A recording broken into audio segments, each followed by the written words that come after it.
Well, welcome to the Saturation Podcast, where we have discussions with church leaders about the life of faith and the mission of the church. My name is Levi Pancake. I serve as a local church pastor in Syracuse, New York.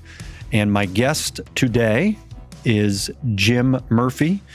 And Jim is also a pastor of a church in Iowa and has a real burden to also help church leaders and churches grow in equipping Christ's people in the mission of God, in the work of evangelism.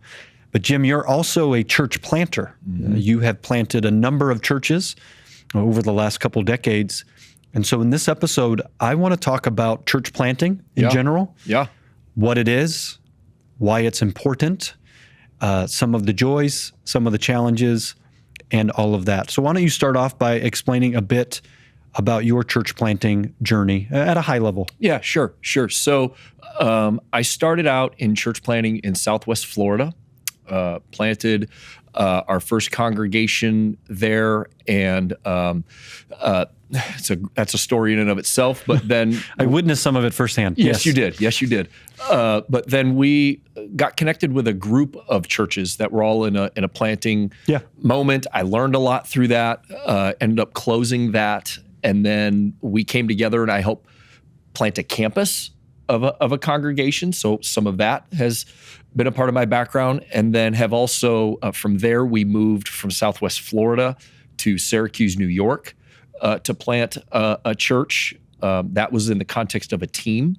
In regards to like kind of, I hate to use the word parachute because it was not quite a parachute, but it was a couple guys, handful of people, moved there to do that. And then from there, spent a lot of time working with church planters, helping. The church we planted in Syracuse has started multiple things off of that. Mm-hmm. So kind of planting through people, I guess, is the best way to put it. And then now I'm currently planting a congregation in a very different context, but more of my roots in a small town in Iowa. That's great. Why is planting new expressions so important towards saturation? I'll set it up just a little bit more. Yeah. When we talk about making the gospel accessible to every man, woman, and child, mm-hmm. we talk about three primary ways that that's going to happen. Through the full mobilization of all of Christ's people and the life of faith mission of the church. That's important, mobilizing every individual, every person has the Spirit of God residing in them. That makes the gospel accessible in a place. But we also talk about the importance of partnering with other gospel-centered churches. Mm-hmm. One local church is not large enough, no matter how the size, is not, it can't do it in isolation. And so other gospel-centered churches are also going to be necessary mm-hmm. to take spiritual responsibility for a particular geography, a city, a county, etc. But then lastly, we also talk about the importance of planting new expressions, whether they're churches, whether they're small groups, etc. Why is planting of those three unique and so necessary towards the saturation of a geography in terms of making the gospel accessible? Yeah, I'd love to see which way we could go with this, because I think there's a lot of different answers. One, there's just some practical ideas where I've read recently. The book that's coming to mind is The Great De-Churching, that we're closing more churches than we are starting. In America. Yeah. Good qualification. Yeah. In America. And so on one hand, there's just the practical need that more churches need to be planted. Right. Number two, I think there's enough data that shows that new churches reach more lost people. So just in the idea of the mission of God, right? So there's just some practicality of we need more churches. It increases evangelistic fervor. But number three, if you kind of combine all that together, like, God is redeeming a people to himself. We say that a lot. And in saving them, he doesn't keep them in just these individualistic things. It's a body. Mm-hmm. We're saved at there's a visible community. There's a visible community. We are a gathered people.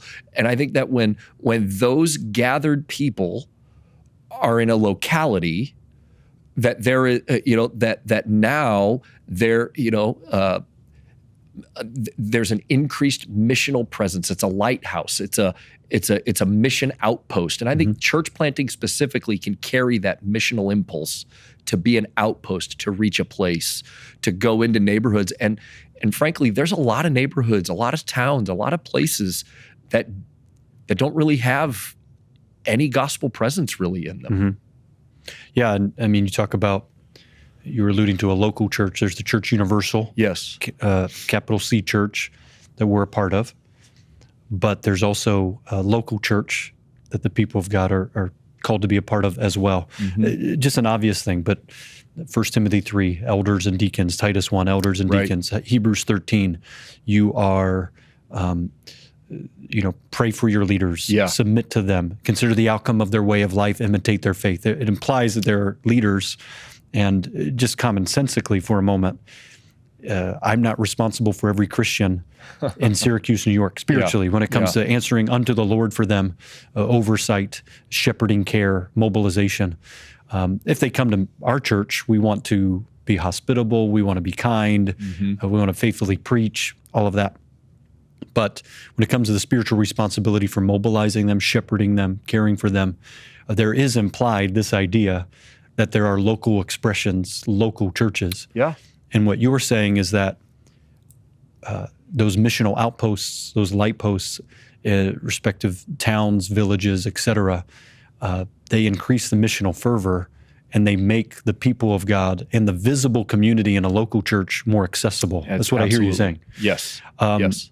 And so with that, like one large church, no matter how large it is not going to be able to reach an entire city or an entire county or an entire geography. We need those outposts. Why in starting these new expressions, like why church planting? Is that even a biblical concept? Is that even a biblical framing? It seems like it's the last 20 years has been more of a buzzword in American evangelical circles, but this specifically becomes a very important instrument. Just elaborate on that. Well, I think it's interesting when you hear some missional movements say things like church planting isn't in the Bible. I'm like, really? Because, what did Paul do when he went out on his missionary journeys? He would go to places and he would plant churches. He would evangelize. There would be believers that would come together, and you would have the church at Ephesus. You would have the church at Corinth. You would have, the churches in the region of Galatia. When we read those pastoral epistles, he was writing to the churches in those areas. And what I think is interesting is they met throughout Ephesus. They met throughout Galatia. They met, but at the end of the day, there were gathered people. There were expressions of the church, which I think we would call local congregations, that were there. And it was a part of this. Now, I don't think that the end game is just plant the church. That's really important. Yeah, elaborate on that. Where I think, I remember the first church that we planted, our desire, we didn't know a whole lot. We just had this evangelistic fervor, and we wanted to reach people for Jesus. And but with that, kind of our idea was, well, the church was planted when we got a service up and running. We had a logo. We had a children's ministry, and we had a couple groups, and boom, look, we have programs now, and we have things. We have, and kind of the first idea was, I got to fill this room. And then when that room gets filled, I got to go to a bigger room. And that was kind of the idea of what success was. And so I think church planting can become a little bit misguided when that's all it is. So I want to say this with care because these need to be nuanced. But sometimes when I hear a planter say, I have a call to preach the word, and so I want to plant a church, I'm like, I think there's got to be more to it than that. Now, we need to preach the word. Sure. We need to be tethered to the word. It's all birthed by the word, all that stuff. But to plant a church, and I would even say in ministry, it's about something larger. It's about the full mobilization of Christ's people for the full saturation of a geography. Yeah, preaching is an important means. Preaching is an important Teaching means. is an important means. But to if that's equip them. all I'm focused on, well, then I think I've already begun to set what the ethos of my church is going to be going forward. It's going to be gathering based, and it's really going to work against every man, woman, and child, not in, with the goal of every man, woman, and child. So when you have that goal of geographic saturation, you automatically begin to see your room different. Yeah. You automatically begin to see what God's doing different, because now all of a sudden I've got to care about that neighborhood over there. Mm-hmm. And it's not just about getting people to me, it's about me bringing the gospel to them, and about putting the gospel, making it accessible to them. And that could be a group, it could be families. Some places need a congregation. Yeah. I think that the missiological idea, and forgive me, I don't remember where this came from, but one of the things that we've talked about a lot was one gospel expression for every 1,000 people. It's a sociological idea. It's a sociological idea. If we at least had an aim of having a church for every 1,000, that would sociologically, geographically make it accessible. Yes. Then you got to figure out language barriers and cultural implications. And, it's a strategy. But it's a helpful aim. Yeah. I mean, I think of, my brain is kind of firing right now. I think of Titus. What is it where Paul says to Titus, appoint elders in every place? Yeah. Well, that seems to indicate that there's a lot more expressions of the church on the island of Crete than just one big one. Yeah. They were everywhere. Why? Because the evangelization of Crete was important, and people need to be gathered to something. Yeah. Because that's biblical. We're a gathered people. Now, Dwight said in another episode, he says that the greatest strategy of the church is in their scattering. The greatest need of the church is their gathering. Yeah. Because when we come together, teaching, the ordinary means of grace, but preaching, ministry of the word, corporate worship, singing, 100%. fellowship, prayer, all the more. yes. But that then empowers us, equips us, enable us, in addition to other discipleship vehicles, in our scattering. Yes, which is why I think, and I know, at least in the time we've been together, I've been talking a lot about this, you've got to plant your church within a context. Yeah. And what I mean by that is you've got to plant that within the context of a geography that you are taking responsibility for. Yeah. And within the context of God's mission in the world. Yeah. And if we lose sight of that, even if we have have all the right desires, all the right phrases, but if in what we're if in what we're doing is really more about what happens in this space during these times, now all of a sudden we have lost sight. This is why I think our end goal is incredibly important, and our means are really important, because our means are really what we're about. So you can have a stated end goal, every man, woman, and child, but if that's not really your dominant conviction of what God's doing in history, and your means are just gathering based, just programmatic based, you're, all of a sudden there's a disconnect there. Yeah. And your end really is just gathering people in a room. Yeah. Well, you assume the objective, sadly, but we trust the Lord's providence in all of it. We've had to walk with church leadership teams as churches have closed down. Yes.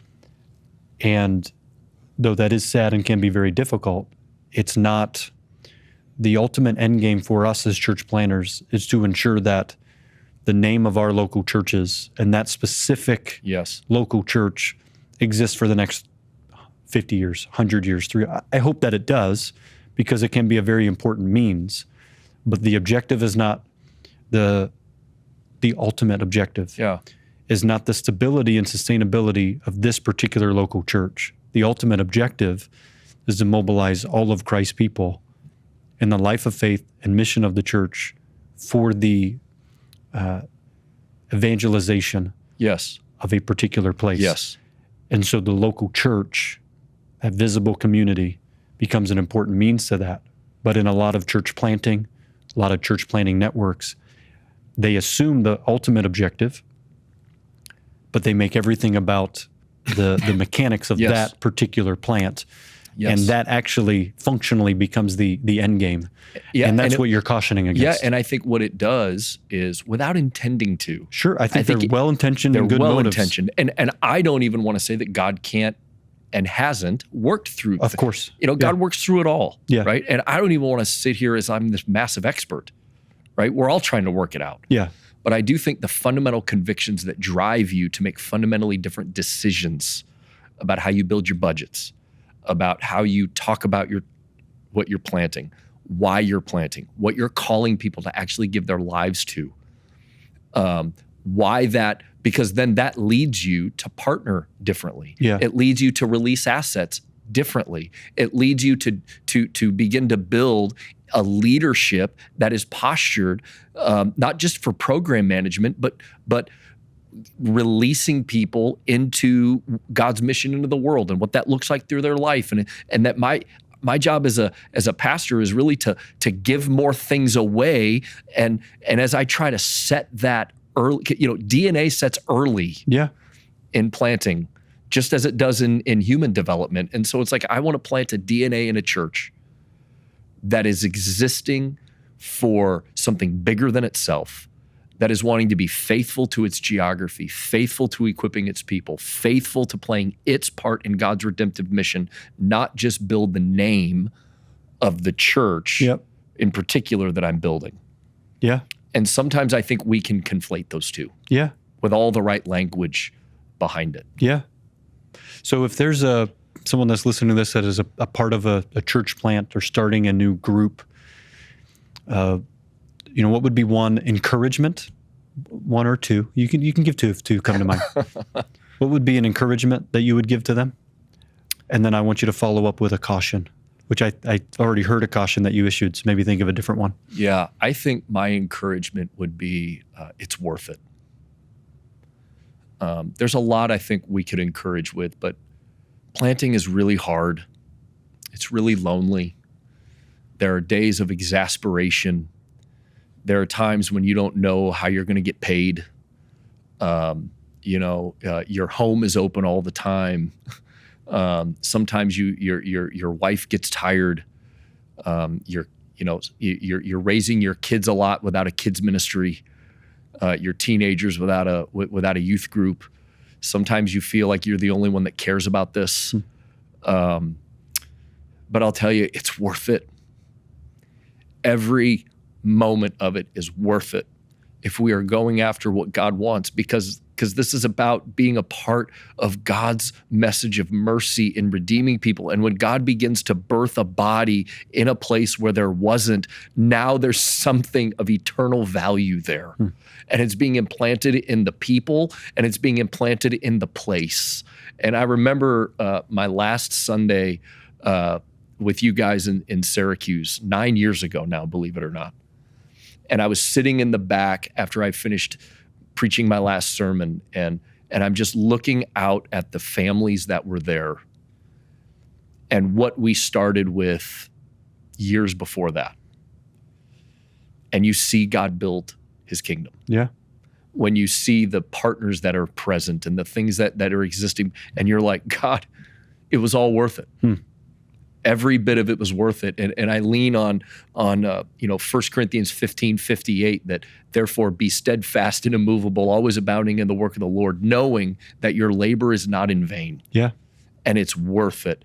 And so, do not grow weary in doing that which is good, and do not be fearful to call people and to make decisions that may seem detrimental to your organization, but are actually beneficial to the broader movement of God. And if we give ourselves to that brings such vibrant life into your body. Yeah. I think of that encouragement. It's worth it.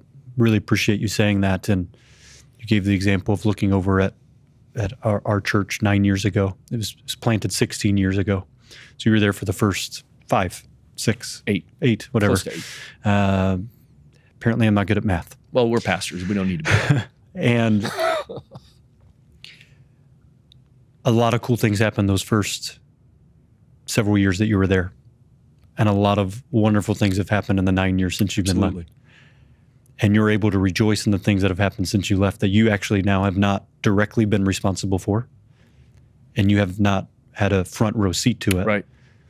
And yet the joy, delight, encouragement of how the ministry, the church, the other plants, the other partnerships, the other expressions, et cetera, how that work in our case has grown, and you haven't been directly responsible for it for almost the last decade, but can see it. It's you express often the joy in that. Oh, it's how it's outgrown you and gone beyond you, and yet the Lord used you in a very instrumental way to kickstart that. Oh, it's beautiful, and that now to be involved in the planting of another expression. Yeah.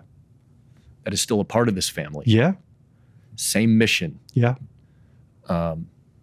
Now seeing a plant in a small town, a forgotten place, to have a body growing and being in existence now and in a small context, which, it's easy to think in a small context, we can't really make a difference in the world, or we can't, to see a new body begin to give their lives to these things, and to watch people come to Christ, and to see new leaders raised up, and to see people get excited about, from its early days, existing for something bigger and wanting to partner with other churches, and already talking about releasing assets and sending people out and all of these things. I'm watching it be birthed again right in front of me. So cool. And it just reminds me that it is all worth it. But I'll say this: I don't know if I could just give my life to a service or a Sunday morning, or a program.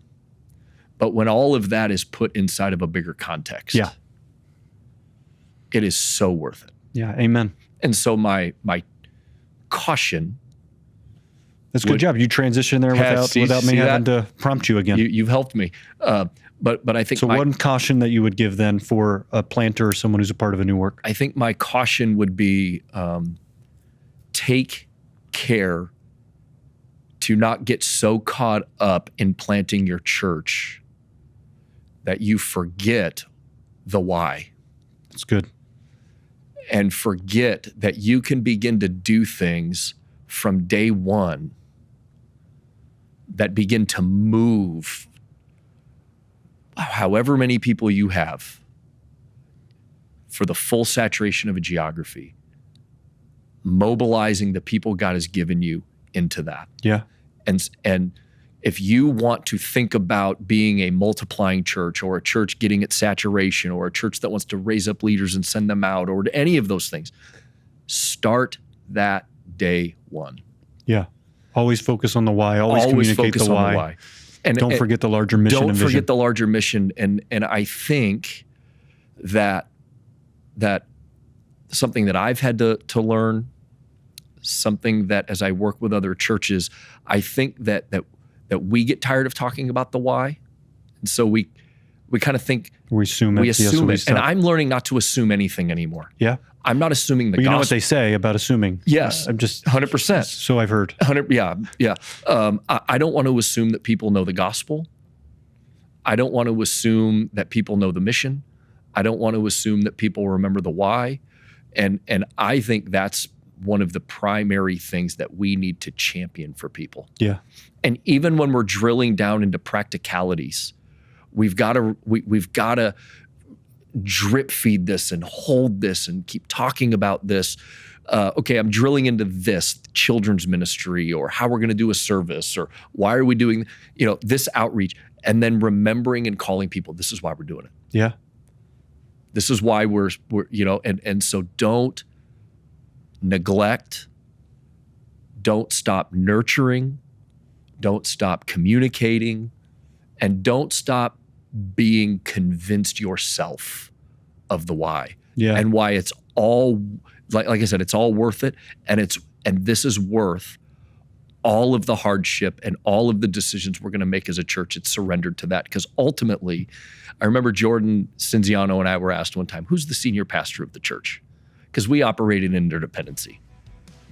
And he said, well, number one, Jesus, but the anvil on which we make every decision is the vision. Mm-hmm. And all of us are interdependently surrendered to that. That's right. Don't forget that. Yeah. That's really good, man. Well, I appreciate your time. Thank you for sharing these thoughts on church planning, for the work that you're doing. It's a joy to see it and to play a small part in it. So thanks, man. Thank you. Thank you for listening to the Saturation Podcast, where we have discussions with church leaders about the life of faith and mission of the church. This podcast is produced by Saturation Church Planning. Saturation Church Planning exists to glorify God through partnering with church leaders in nations, regions, cities throughout the world towards the full evangelization of those places through the mobilization of the church. For more information, please visit scpglobal.org.